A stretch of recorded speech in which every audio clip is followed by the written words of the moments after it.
Today's I learned how to use Vivado and how to program FPGA. This is day 1. Watch a few YouTube videos and I find this book is very helpful from Russell Merrick. And this is the main block that we need to understand in order to work on the example. This is a flip-flop.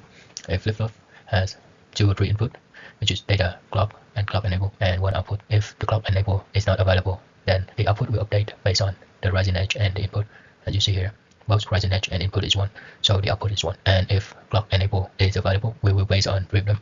So at point 3 here, both of them are 1, therefore the output is 1. And this is a simple example. In this example, when we press and release a button, the LED will change state. If it's on, it will change to off, and if it's off, it will change to on. In this code, we see rec is used to declare a register or variable to hold state. And if you look at this code, it's quite similar to Arduino. In the first part, we have voice setup where we declare the input and output. Pulse edge is positive edge, so it will take a positive or rising edge from the clock. And here we see less or equal is actually a non-plug-in assignment operator.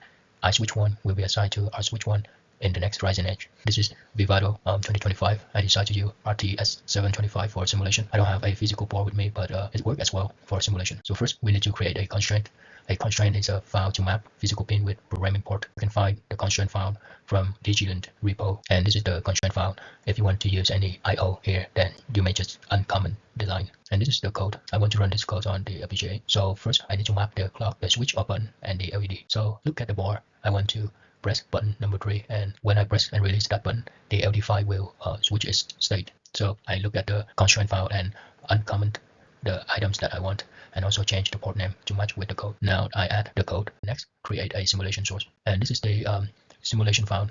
It's similar to the design file, but here we will initiate the design file, and we also set duty cycle of the clock and time to switch on and off the button. After that, you can click run simulation. On the tab bar, you can select Windows waveform to see the waveform from the simulation.